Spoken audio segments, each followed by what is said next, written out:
La última broma que me hicieron mis amigos fue la más cruel de todas. Yo no tenía pensado casarme, sino solo mudarme al departamento de mi novia, pero lo mismo me organizaron una despedida de soltero. Hernán tuvo el privilegio de comunicarme la idea. Él, Diego, Mario y Oscar estaban ayudándome con la mudanza, y de pronto hubo un silencio más largo de lo normal en el trabajo de mover muebles y llenar bolsas de consorcio. Levanté la cabeza y vi que los cuatro me miraban como si yo acabara de convertirme en un fantasma. Hernán dijo: tenemos que hacer una joda. ¿Por qué? Porque te casás. No, no me caso, me voy a vivir con Marina. Te casás, dijo Diego. Te casás, repitió Mario. Te casás, confirmó Oscar. Y vamos a hacerte una fiesta de despedida. No importaba cuánta razón pudiera tener yo sobre mi estado civil. 4-1 era una proporción inadecuada para iniciar un debate sobre la diferencia entre el matrimonio y el concubinato. Con nosotros en este episodio 1, este primer programa aquí en la UTN, en la 5ª temporada de Restos Diurnos, Carlos Schilling. ¿Cómo estás? Muy bien, Juan, muchísimas gracias por haberme invitado. Bueno, estuvimos charlando un poquito fuera del aire y bueno, como te había dicho, ya íbamos a parar porque después íbamos a repetir preguntas y se estaba haciendo ya la entrevista sola en la misma charla, lo cual es algo muy positivo porque quiere decir que hay para rato para poder charlar. Esta introducción de un relato, ¿de qué libro sería? El libro se llama Disfrazado de novia y el relato es el relato precisamente que da nombre al libro. Bien, es el último o el anterior. Es el último de narrativa. Después publiqué un libro de poesía que se llama Ensayos de voz, pero sí es el último de narrativa. El último en nudista. En nudista. Siempre ahí con las editoriales jugando de local de alguna manera. Sí, sí. ¿Y el primer libro en qué año fue, Carlos? Hubo varios primeros libros, no. El primer libro real, concreto, fue en el año 85. O sea, yo tenía 20 años. Fue un libro publicado por Gonzalo Bacanarvaja, en una editorial muy pequeñita que existía en ese tiempo acá en Córdoba, y fue un libro de poesía. Que ya no existe, mejor no hablar de ciertas cosas. Mi primer libro que reconozco es un libro publicado en el año 97 que se llama Dos variaciones, que son 2 relatos, básicamente. ¿Y por qué? Acá me surgen 2 preguntas. Una es más general y la otra es particular. La general es que me llama la atención: ¿por qué los poetas, no sé si sería reniegan, pero es como que de los primeros libros publicados o las primeras publicaciones, en una plaqueta, en algún compilado y demás, ya no, medio que no quieren saber más nada? Y bueno, y de ahí esa es una pregunta. Y la otra, ¿por qué ese reconocimiento en realidad para el libro del año 97? Sí, bueno, supongo que las razones son particulares en cada uno. Uh-huh. Por lo general, a los 20 años uno tiene mucho que decir y tiene muchas ganas de publicar, y a veces, depende de los casos, por ahí no ha terminado de discriminar qué es lo bueno y qué es lo no tan bueno o lo malo, y por ahí tampoco ha llegado a un estilo reconocible, algo con lo cual puede identificarse a lo largo del tiempo. Yo de ese primer libro, por ahí hay algún poema que no me parece desechable, pero en general lo desecharía el libro. Y después, el libro del 97, que se llama Dos variaciones, no es un libro que me conforme, es un libro que sí lo considero bien hecho. O sea, son relatos que trabajé mucho y que me conforman desde el punto de vista formal, te diría, ¿no? Pero todavía está lejos de escuchar lo que yo quería escuchar en mi escritura, ¿no? Me hiciste una segunda pregunta que yo no te respondí. No, era justo de la segunda, así que estaba bien. Bueno, venís de Sunchales.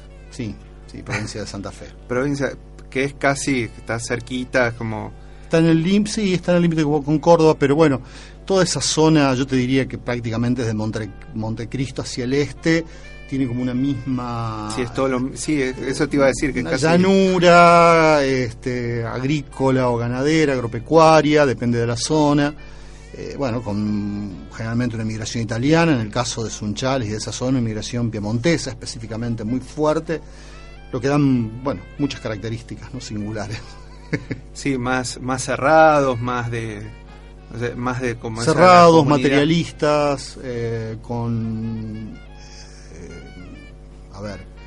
avaros, te diría, o por lo menos con una relación muy fuerte con el dinero. Yo la siento todavía en mía, ese tipo de ¿cómo decir?, de cultura, ¿no?, en el sentido de que siempre es como que por ahí de las cosas, siempre hay algo del orden de la plata que termina distorsionando mi percepción de las cosas, ¿no?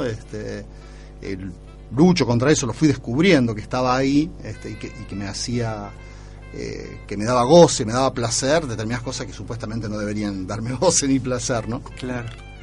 Y el Carlos de la infancia, de la adolescencia, criado en la época, estoy sacando 70. las cuentas, 70, sí. ¿Cómo, por ejemplo, había algo así de la lectura, de la literatura en tu casa? ¿Había alguna biblioteca, por ejemplo? En mi casa había bibliotecas sobre todo de policiales, muchos policiales, no de la serie negra o del polar o de digamos norteamericanos, sino ingleses, más del policial de enigma, muchísimo. Yo de chico leía sobre todo los relatos de Sherlock Holmes y muchísimas historietas de tanto, bueno, las argentinas, ¿no?, el Tony, D'Artagnan, eso leía muchísimo. A ver, yo crecí en un lugar en donde había un solo canal de televisión, que no era muy divertido. Creo que me acuerdo del Zorro y de Batman, básicamente, y no mucho más, de otros programas que me llamaron la atención.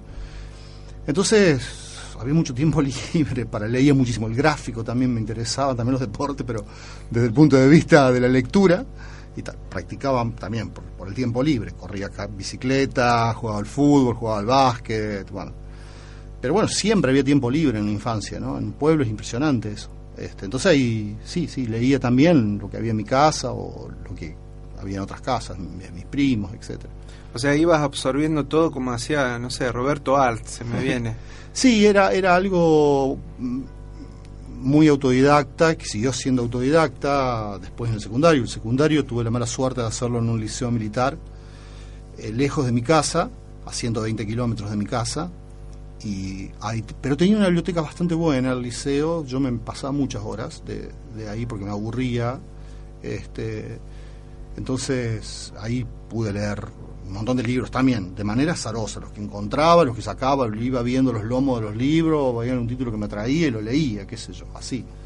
¿Y ¿no? ¿Recordás, por ejemplo, de esos que agarrabas azarosamente, uno que te haya impactado? Se te viene así rápido ahora. La muerte en Venecia de Thomas Mann, es el libro, me acuerdo, lo he leído a los 16 en el liceo. ¿Y puede ser de alguna manera un quiebre para hacer algo, para dedicarte más, para que te empiece a picar el bichito fuerte de la literatura? No, no la lectura, me parece. Era muy fuerte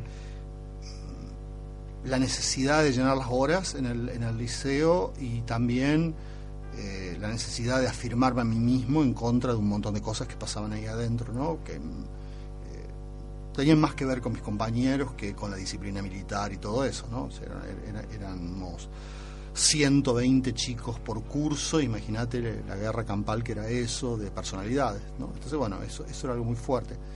Y yo ya había empezado a escribir, creo que en 7º grado, ¿no? Entonces ya venía un poquito con eso. Y ahí se reforzó. Me acuerdo, sí, lecturas que me impactaron fueron algunos poemas de Vallejo, algunos poemas de Vicente Alexandre, que figuraban en el manual de Loprete, no es que yo los hubiera leído en otro lado, estaban en el manual, y bueno, yo leía eso, leía el manual de historia siempre. el manual de literatura y el manual de historia me lo terminaba en los 15 primeros días, ¿no? No era tan buen alumno, pero sí me gustaba historia y me gustaba literatura, entonces bueno. Eso sí lo devoraba. Eso sí lo devoraba, sí. Qué interesante eso, sí, porque por ahí en la típica es que los manuales y todas esas cosas, que es como que agarrás todo ahí, bueno, lo que te piden y ya está, aunque sea el pedacito y ya es un sufrimiento. En este caso le dabas con todo, está bueno. Sí, era que eso. Me gustaba eso. Me hubiera gustado ser mejor alumno, un poquito más aplicado de lo que era, porque, qué sé yo, me parece que yo tenía potencial también para otras cosas, pero bueno, el liceo hizo, probablemente si yo no iba al liceo, siempre me hago el contrafáctico, que hubiera sido si no esto, y creo que me hubiera dado más por estudiar en esta universidad, ¿no? Hubiera sido ingeniero, me gustaba, cuando era chico, digamos chico de edad de primaria, me gustaban muchísimo las matemáticas, me gustaban los cálculos, me gustaba eso. Mi papá había estudiado ingeniería, no había terminado, pero sí mi abuelo era ingeniero. Yo no lo conocí, pero bueno, estaba esa figura de él en mi casa, de una forma viva, exacta. Y a mí me pareció una cosa interesante. Lo que pasa es que el liceo es como que me potenció la zona más de la sensibilidad que las de los cálculos, digamos, ¿no? ¿Te la potenció porque casi que no la tenías, una cosa así? No, la tenía, pero bueno, equilibrada, ¿no? Claro, me refería no por vos, sino que es como que de alguna manera te obligaban a no tenerla, entonces vos luchabas para poder... Sí, las cosas me impactaban tanto, era que bueno, eso estaba en carne viva de alguna forma, ¿no? O sea, cuando uno... yo tuve la suerte de que tenía más o menos el cuerpo que tengo ahora, más flaco, cuando estaba en primer año. Entonces, sufría un bullying, como todos chicos secundarios, medido, ¿no? Porque si nos íbamos a las manos, yo que era grandote, tenía altas posibilidades. Entonces, bueno, cuando uno tiene la suerte de eso... no sufre un bullying extremo como otros chicos, pero sufría porque mi familia era atea, el liceo era muy católico, todos mis compañeros eran católicos, bueno, cosas así que le pasan a todos, tampoco es tan singular. Sí, claro. Simplemente lo menciono en relación a la literatura y la ingeniería, ¿no? Como la parte dura y la parte más social. Exactamente. Bueno, llegaste después a la ciudad de Córdoba. No sé si para estudiar o trabajar, imagino, o no. No, para estudiar. Yo vine a estudiar, yo estudié filosofía, terminé la carrera después de varios años. Pero viniste a eso. Vine a estudiar filosofía, sí. ¿Y qué pasó con ese Carlos que venía del liceo a la facultad de filosofía en plena democracia? Tuve un año, yo dejé el liceo en cuarto. Sí. En cuarto año, y por suerte hice un quinto año en un colegio nacional de Sunchales, con que tenía compañeras, que había chicas, entonces el golpe no fue tan fuerte. Bien. En ese año me acostumbré a tener relaciones de amistad con chicas y chicos, y estar en un colegio que era desde el punto de vista académico mucho mejor que el liceo. Tenía profesores muy buenos, y justo quinto año, en el año 83, que fue para los que vivimos en el año 83 lo vamos a recordar siempre, el momento del retorno a la democracia. Una explosión, digamos. Una explosión, porque ya el 82 todavía había sido la guerra de Malvinas, todavía había una cosa ominosa, hasta cierto punto. Para mí el gran quiebre se produce cuando se genera la derrota en Malvinas, ¿no? Vos tenías... Yo tenía 17 años. Y... en ese momento ya es como que, por lo menos, el gobierno militar se relaja completamente y se empieza a hablar de una manera muy fuerte de la posibilidad de un retorno a la democracia, ¿no? Y bueno, cuando yo salgo del liceo a fin de ese año, había una efervescencia muy fuerte, incluso en un lugar como Sunchales, porque se iba a votar. Mi padre es radical y militaba mucho en ese momento, es decir... Estaba todo a carne viva. Estaba todo a carne viva, fue muy interesante, y a mí además tenía esta otra cosa paralela de estar ahora con chicas, poder salir 3 veces por semana a la noche, etcétera, que era... La literatura, la lectura, escribir... Yo seguía escribiendo, sí, seguía escribiendo y seguía leyendo, ¿no? Porque también... ahora incluso tenía más tiempo libre que en el liceo porque no tenía todas las actividades disciplinarias que hay en el liceo. Entonces iba al colegio hasta el mediodía y después tenía toda la tarde, podía jugar al fútbol, podía salir, podía leer, podía escribir. Y ya que podías elegir más allá de los manuales, por ejemplo, ¿qué empezó a aparecer? Mira, yo me iba mucho en ese momento, también, nunca he tenido, hasta un poco más tarde, cuando estaba acá en Córdoba, sí hay una gente que me sugería lecturas, pero yo leía la revista Humor, y entonces los libros que se reseñaban en la revista Humor o que recomendaban, siempre me acuerdo de un chiste en el que estaba Galtieri viendo, y esto es de cuando yo estaba en el liceo todavía, Galtieri viendo un libro que se titulaba El proceso, de un señor que se llamaba Kafka, y bueno, era el juego, pero esto es una locura, decía Galtieri, o esto es atroz, no me acuerdo. Entonces yo decía, ¿quién será Kafka? ¿Quién será el proceso? Entonces mis padres todos los meses iban a Buenos Aires a comprar ropa para el comercio que tenían ellos. Mi papá dejó de dedicarse al taller, a la ingeniería, y hacía tiempo que se dedicaban al comercio. Entonces yo todos los meses les hacía una lista de libros para que te traes. Claro. Y la otra paralela era una colección que salió en esa época, que era la colección de los premios Nobel de literatura, que eran en general muy buenos autores, por lo menos los primeros que sacaron, que empezaron a sacar, digamos, desde Follner, o sea, empezaron a fines de los años 50 y siguieron hasta García Márquez, básicamente, que era el último que lo había ganado en el 83, o en el 82, no me acuerdo. 82, sí. Sí. Entonces, bueno, eran buenísimos los autores, y ahí conocí un montón de cosas, en el secundario, Montale, o sea, todos autores buenísimos. Yo no había leído los clásicos, había leído muy pocas cosas, pero del siglo XX la tenía re clara. Qué bueno Sí, eso, que sí, muy bueno. De haber aprovechado también todas esas herramientas en épocas todavía analógicas. Totalmente. Sí, tuvo una larga historia analógica.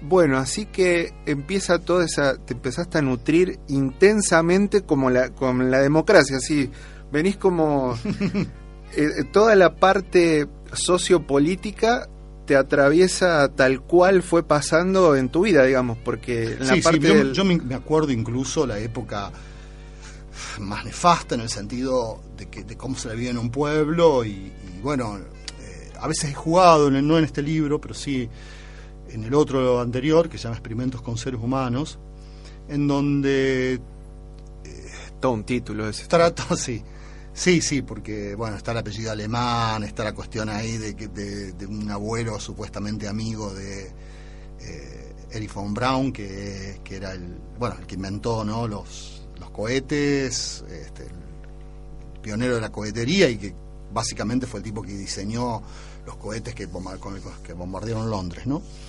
Con que los nazis bombardearon Londres. Pero entonces, no, lo que te iba de la época de la dictadura es que en un pueblo se la vivía de un modo raro, ¿no se lo vivía. ¿Cuántos habitantes en ese momento? En ese momento había unos 15.000 habitantes en Sunchales, ¿no? Entonces, una ciudad chica. Sí, una ciudad chica.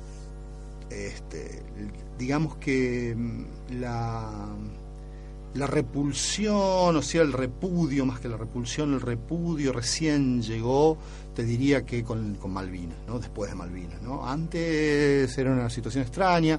Sí, había habido problemas económicos, entonces eso también. Había gente que había tenido muchísimos problemas con una ley que se llamó la 1050, que mucha gente se quedó sin casa, sin sus propiedades, ¿no? Pero también había una memoria todavía de atentados, entre el 74, 75 hasta el 76 hubo un momento de mucha incertidumbre y de mucho miedo social,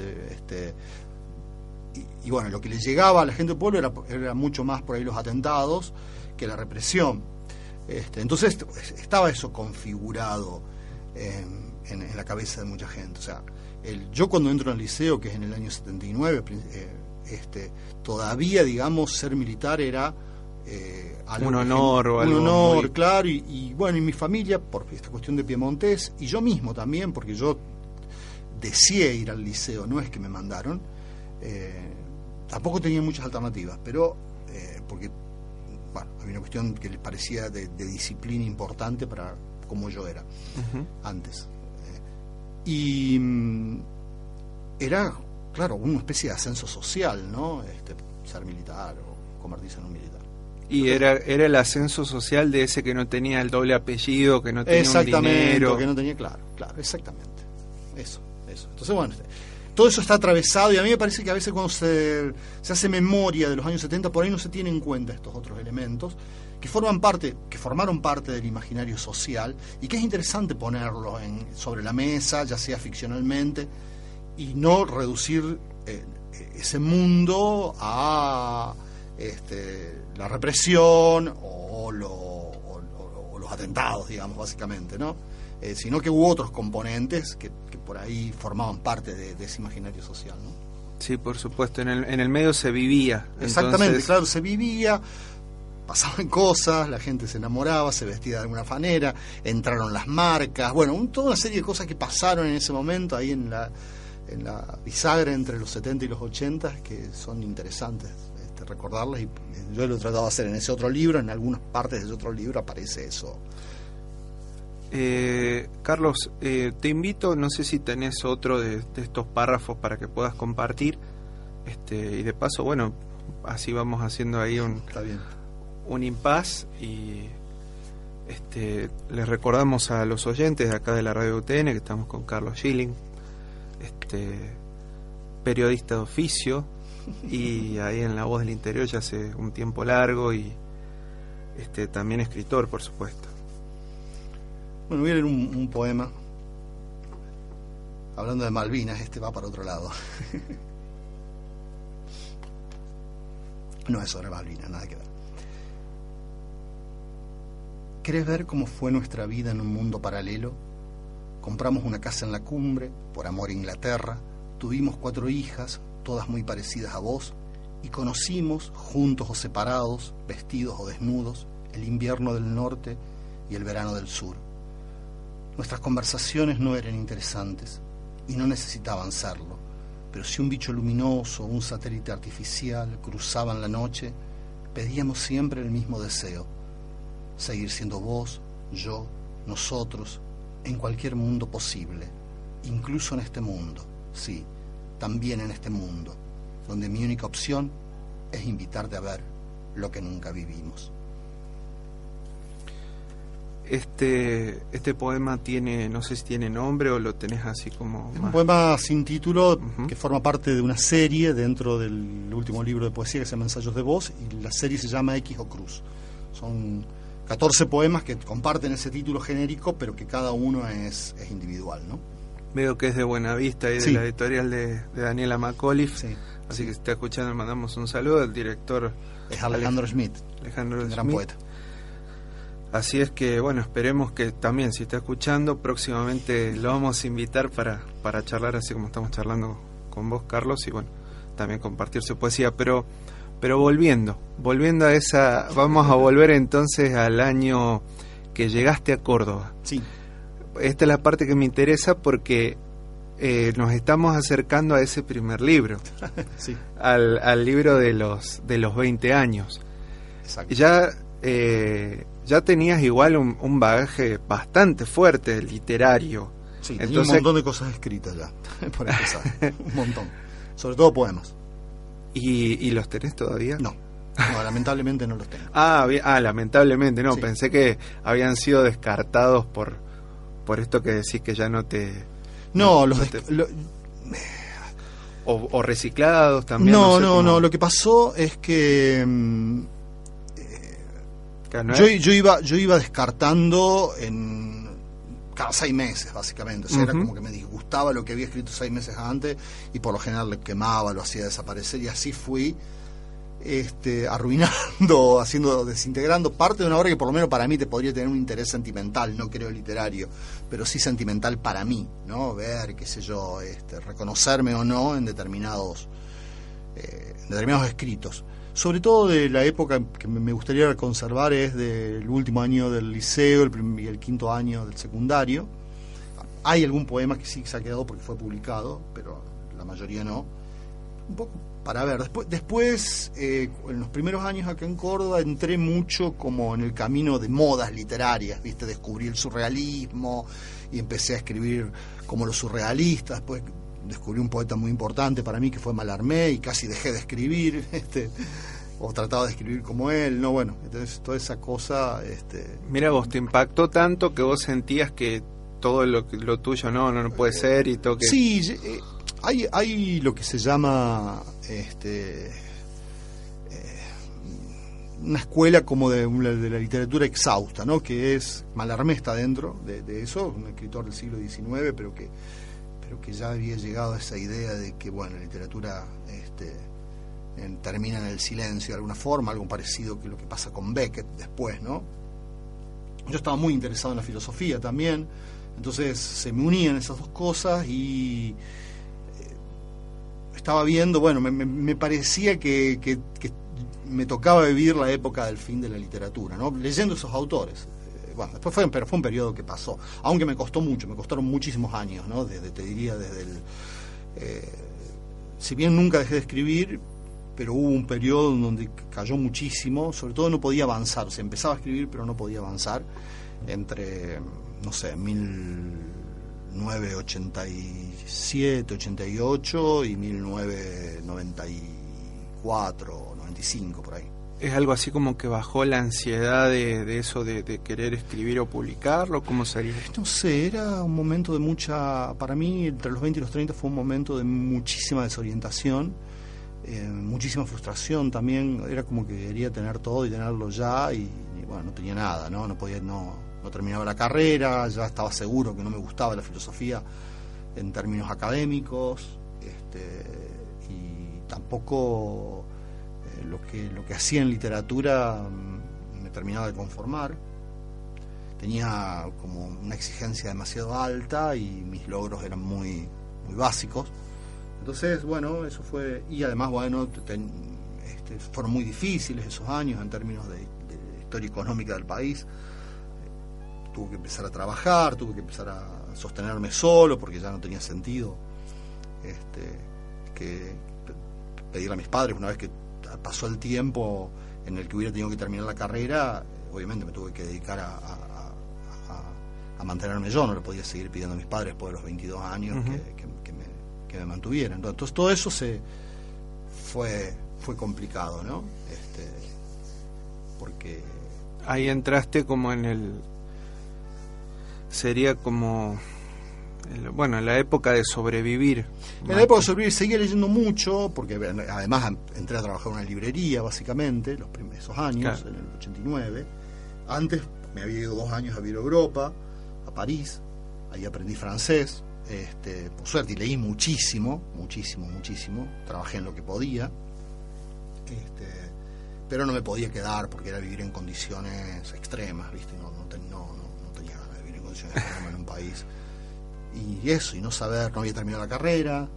Entonces, bueno, se fue haciendo, ¿viste? Esa bola de ahora tengo hijas que tienen esa edad de 21 años, y digo, bueno, por suerte, bueno, uno está estudiando filosofía también y es mucho más aplicada que yo, ¿no?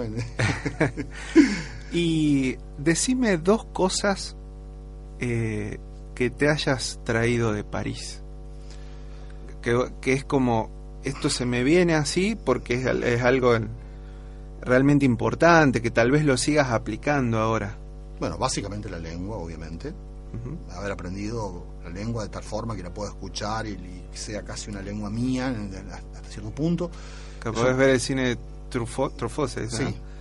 Sin subtítulos. Sin subtítulos, por ejemplo, ¿no? Sí, por ahí a veces cuando te pones a ver una película hay un momento en que tenés que acostumbrarte a la lengua, pero una vez que me acostumbro ya estoy ahí. Bueno, muchísimas lecturas. A poder haber leído a Rimbaud en francés, a Céline en francés, eso es impagable, sobre todo entendiendo qué está pasando a nivel de la lengua, porque yo por ahí los leí en español. Sí, las traducciones siempre tienen esas cosas. Claro, pero el impacto ahí es como tal vez a nivel de imágenes, a nivel de la historia, en el caso de Céline, y no tanto a nivel de la lengua. Pero la lengua también te produce un impacto, te lleva un caudal de emociones que es importante. Y bueno, pude disfrutar eso que no lo había podido disfrutar en lecturas anteriores, ¿no? Y bueno, la lengua además en una época me sirvió también para ganarme un poco la vida, porque sigo traduciendo ahora. Pero bueno, cuando volví de Francia pude traducir, y eso eran unos pesitos que se sumaban en pobre economía. Está bueno eso. Sí, pensaba como en el caso, si es que te comprendí bien, sería como al revés, es como leerlo, no sé, a García Márquez en inglés. Claro. Hay cosas que el que lo lee en inglés va a decir qué maravilla, pero hay cositas que se perdieron en el medio. Exactamente. En cambio vos ahí al leerlo en francés... Sí, es una experiencia, una dimensión. ¿No? Yo no digo que sea la central la dimensión de la lengua en la literatura. Sí, claro. Porque si no, no podríamos leer ahora, no sé, o disfrutar a un autor como Sófocles, ponele, que no hay manera de leerlo salvo que no sea un especialista, ¿no? Claro. Y así un montón de autores que uno los he traducido casi ya de manera natural, ¿no? Pero y se los disfruta también de algo. Pero sí, la lengua le da una dimensión adicional. Bien, entonces después de esta meseta de empezar y no terminar, empiezan a caer todos los libros, no sé si uno atrás del otro, pero más o menos. Del 97 para acá, digo. Claro. Bueno, ya había terminado la carrera, yo terminé la carrera en el 94. ¿Estabas mejor económicamente en el sentido, o sea, más tranquilo, quiero decir? ¿O estabas empezando a...? Porque también una época complicada, 97, Roque Fernández, ministro de Economía, sí. Recortes... Mira, ya en el 97 ya estaba un poco mejor económicamente, ya en el 97 ya me había casado, porque me casé en el 95. Los matrimonios entre profesionales tienden a hacer una buena asociación económica, para decirlo de manera. Entonces estaba más sostenido. En el 98 nació mi hija. No era una situación ideal, pero era mejor que en los años anteriores. Y en cuanto a lo que yo escribía, siempre había tratado de mantener una cierta disciplina, aun cuando me sintiera, ¿no?, de escribir todo lo que pudiera, el tiempo que tuviera a disposición, ¿no? Y cuando ya abandoné el sueño académico de ser profesor de algo en filosofía, o ser un investigador de algo en filosofía, es como que se liberó un poco esa presión externa, y así que pude ahí empezar a escribir de manera así, de empezar, terminar, exactamente, y publicar. Bueno, y publicar, claro. Que era como... Me ayudó, yo había empezado a escribir críticas de literatura a principios de los 90, entonces ahí algo de mi nombre estaba en el aire también en Córdoba, ¿no? Entonces eso me facilitó también que me publicara en ese tipo de cosas. Está bueno. Sí, sé que por ahí para mucha gente ese primer paso de publicar no es fácil, ¿viste? Yo por suerte no tuve problemas con eso. Es como estuvo el empujoncito de todos lados, de la familia seguramente. Sí, mis padres siempre me apoyaron, nunca, o sea, cuando dije que iba a estudiar filosofía no se escandalizaron como se podrían haber escandalizado otros padres. Sí, teniendo en cuenta esto que me contabas de la sociedad. Claro, sí. Sí, mi padre es un tipo en realidad no era. Sí. Pensaba más en otra época, ahora ya no le importa, ya no le interesa tanto pensar, pero era un tipo que pensaba mucho, que tenía así como una cuestión de intelectual, ¿no? Que, bueno, eso fue como una marca importante. Bueno, entonces cuando llegamos a estas publicaciones del 97 para acá, que hay poesía, hay primero relatos. Son dos libros de relato primero, y después sí hay un libro de poesía que fue importante para mí porque ganó un concurso en España que se llama, el libro se llama Mudo, ganó un concurso importante en España y justo en el momento de la crisis económica también, así que medio que no llegó el libro a la Argentina, después fue reeditado acá por otra editorial, pero fue como, viste, yo además ya había ganado un concurso de relatos en el 99, un Mujica Lainez, que bueno, viste, cuando los concursos no son importantes de hecho, pero sí funcionan para como sostenerte, como decirte, bueno, hay alguien afuera, que hay un reconocimiento mínimo. Así es. Ese momento tuvo como esa impronta para mí, ¿no? De todas maneras, en términos puramente de contenidos, yo seguía tal vez demasiado marcado por lo que te dije antes, por esa una literatura del fin de la literatura, una literatura que por ahí estaba muy trabajada, muy sostenida sobre el manejo de la lengua, sobre las paradojas, ¿no? Y no liberada a contar historias, ¿no? Había historias, pero era apenas, ¿viste? Una historia de expectativa, algo que no se cerraba, ¿no? Bueno, típica. Hay una fórmula que no me estaba viniendo, que es exhaustions en inglés, o sea, pero que la acuñó un escritor posmoderno que se llama John Barth, pero bueno, no tiene una traducción en español interesante, pero no me viene en estos momentos no pasa nada, el nombre, cómo se lo tradujo al español. Y bueno, yo me inscribía dentro de esa corriente, ¿no? Y bueno, entonces por ahí esos libros están muy trabajados, no puedo decir que sean feos, que no me gusten, pero están lejos después de lo que podría ser como 10 años después, ¿no? Bien. Y ahora, por supuesto, seguro que estás trabajando ya en algo nuevo. Sí, algo sí. Siempre está dando vueltas. Siempre. ¿Se publica este año? No creo que este año publique algo. No creo que este año publique un libro. Por ahí termino un libro o dos. Estoy haciendo unas cosas paralelas. Tengo terminado supuestamente un libro de poesía, pero hay una parte que no te cierra. No me cierra, sí, seguramente eso no lo voy a publicar pronto. Pero sí, hay varias cosas que están como dando vuelta. Bueno, Carlos Schilling, muchas gracias por haber venido, haber compartido un poquito de tu tiempo y de tu vida, que hemos charlado un poco. Y yo te invito, aparte de agradecerte, yo te invito a que cierres esta última parte del programa, antes de despedirnos, con lo que vos quieras. Bueno, vamos a ver si... Vamos a hacer un homenaje a mis primeros años de filosofía, a la carrera de filosofía que quiero mucho, pese a que me río acá un poquito de eso. Pero bueno.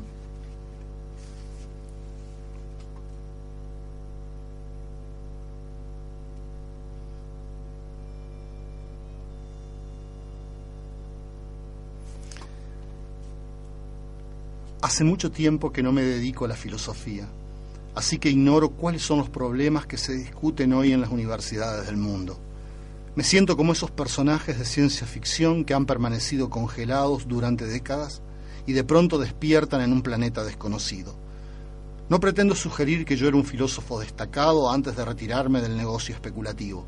Apenas había publicado 3 ensayos en la revista Nombres y solo uno atrajo la atención académica: mi tratado sobre la influencia de la teoría del conocimiento de Thomas Hobbes en los métodos deductivos de Sherlock Holmes. Sería tedioso extenderme sobre la hipótesis de ese ensayo que se hizo más popular en Inglaterra que en la Argentina, lo que me valió el calificativo de empirista imperialista. Pero sí quiero subrayar que este retorno imprevisto al campo de batalla intelectual no implica una revancha contra los filósofos que intentaron refutarme, y mucho menos una nueva argumentación de mi vieja tesis.